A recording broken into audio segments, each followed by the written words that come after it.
Welcome back to the Drunk Turkey Show, guys. I'm your host, Daniel J. Alongside with me is the star, the legend, the man, the myth himself, Big Blue. How you doing?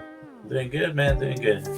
Awesome, Early. awesome. But we were alerted that there's been some documents or some images that have been released here recently, and we wanted to comment on them. And they're in reference to the Stephen Smith case. It was first described as a hit and run, and then turned into a homicide by other means, right?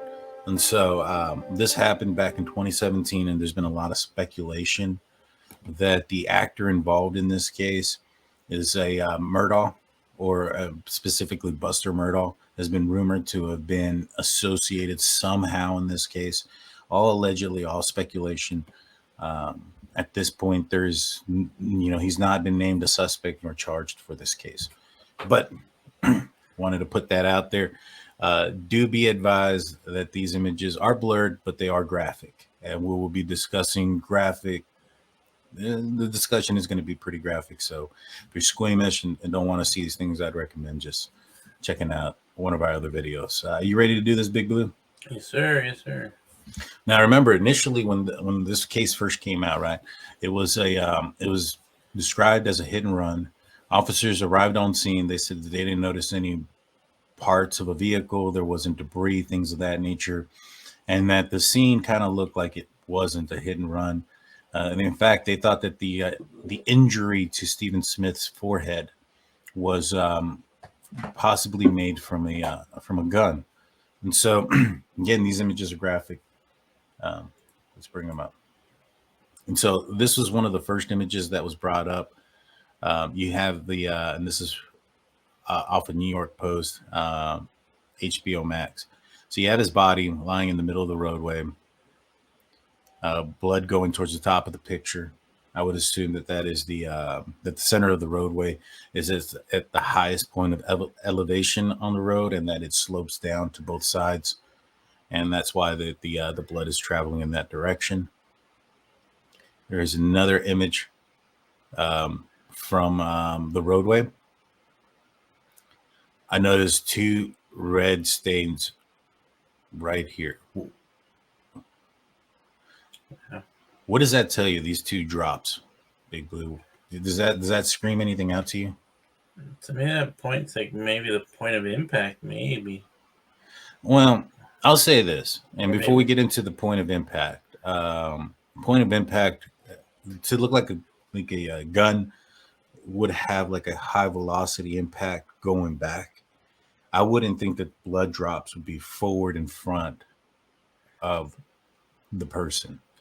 Yeah. To me, that looks like somebody held him up there and he dripped.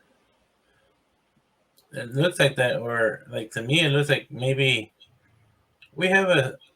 I have a theory that it's like a bat, right? So what if it Right. was a bat and it has blood on it, and somebody stood over the body holding the bat there? Would it drip blood in front of them? That's true too.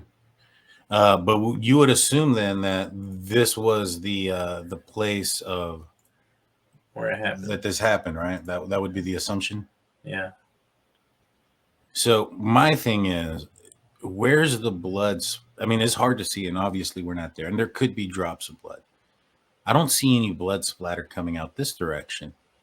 High velocity impact. Wouldn't you assume there would be a spray coming back?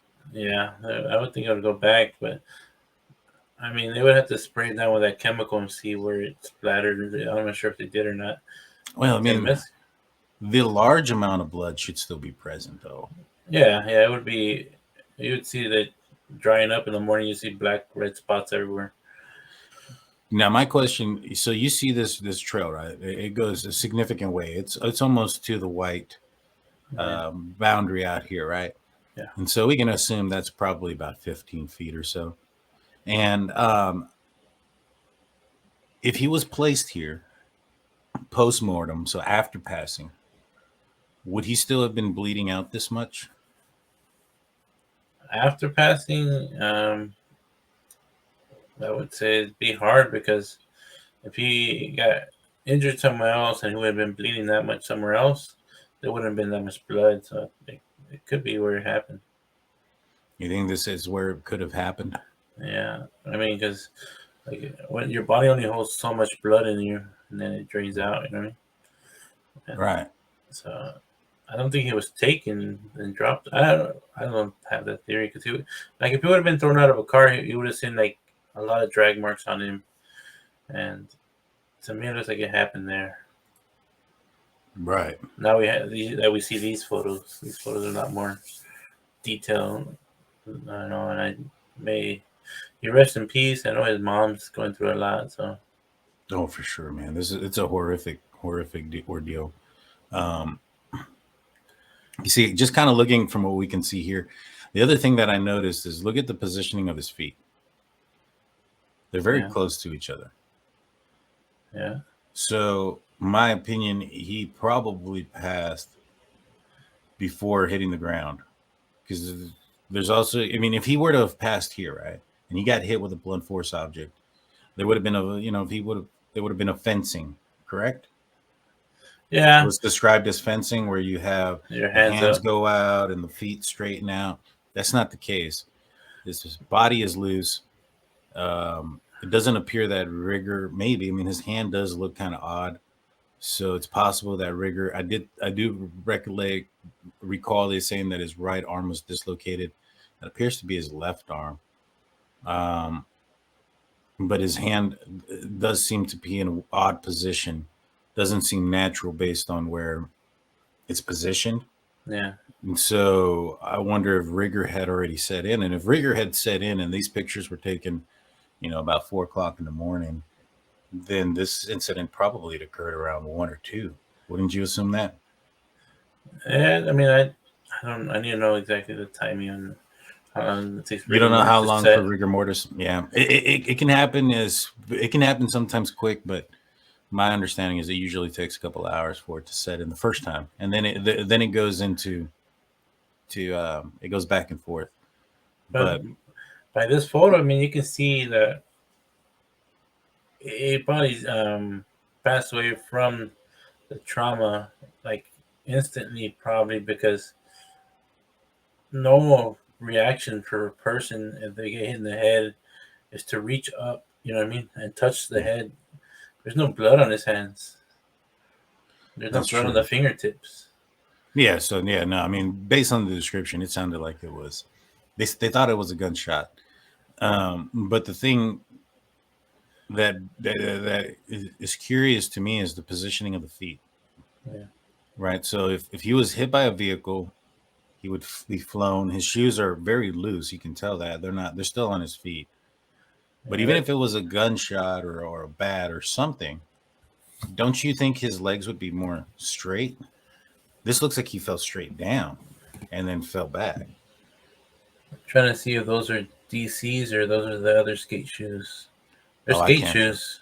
Yeah, Yeah, they but have that padding in the front, and if those stay on snug. But right. See, because here's my thing. This is what doesn't make sense. If he was based on this, what I would have assumed is a gunshot as well, and a gunshot this way and or even this direction, and the reason being is he fell. It looks like they dropped him or he fell straight down, and as he fell straight down, he fell backwards, which is why his feet are collapsed underneath of him in the manner that they are.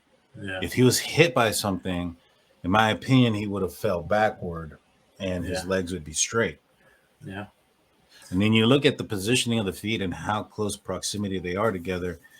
I mean, it almost sounds like or looks like somebody was carrying him.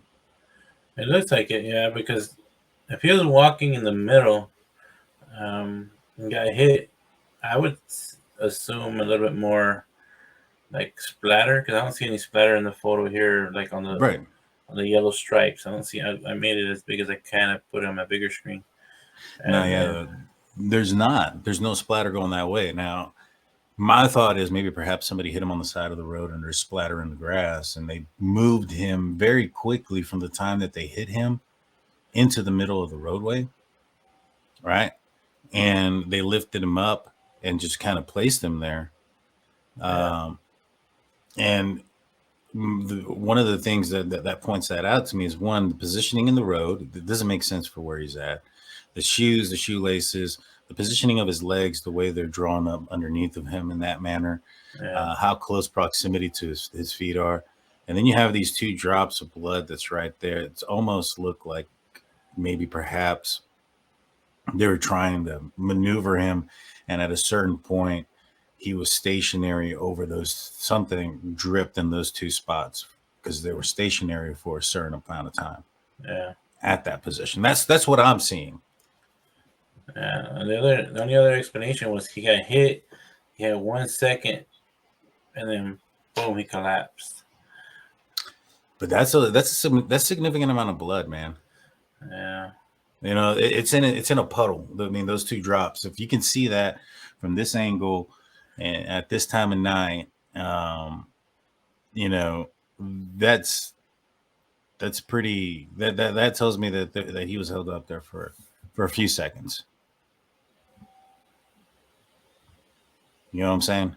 Yeah. And so, like I said, they already ruled it a homicide. I don't know how they could have ruled it a hit and run at the time. Maybe perhaps if at the end of the day, to me it seems like at least it was staged in this manner to appear to have been a hit and run, or to be hit. There's a possibility that they put him in the roadway so that another vehicle, you know, middle of the night, doesn't see him, maybe perhaps runs over him, and that ends up being the cause. You know what I'm saying? Yeah. Try to cover it up in that manner. I mean, it looks like it because the way his legs are positioned, it's either like he collapsed or he was carried and dropped there. And one thing about the head has a lot of blood vessels in the hair. So it bleeds a lot, man. When people come in to my work with head injuries, there's blood everywhere on their shirts and shoulders and hair. And that's up pretty bad. Yeah. I mean, it's unfortunate, man. Poor guy. I feel very, very. It's a very sad thing. We're going to be covering this case. We have some theories about this case, so stay tuned. Hit that like and subscribe button. Ring that notification bell. This episode definitely is probably going to be limited. The reach is going to be limited just due to the graphic nature of the pictures. And so, if you can help us out and help that algorithm by hitting the like button, we truly appreciate it. But we have some more information on this case that we will be bringing out in the future in the next coming weeks. So stay tuned. You got any final thoughts, Big Blue? No, you know, my thoughts and prayers go out to his mom. She's going through some stuff because of bringing everything back up again. But I think that's what she wants. She wants to hear an answer. She wants to hear the truth. Oh, for sure. She wants justice done, and she just and it's deserved, not just for her, but for Stephen and his friends and family and everybody involved. Rightfully so. We'll be on this case until justice is served. With that being said, we'll see you guys tomorrow night. Don't forget, we got Dan and Steve from Publicly Buzzed and Brian from the Opinionated Idiot. We'll be drinking and bearding along. So until then, y'all, see y'all then. Peace out. Y'all take care.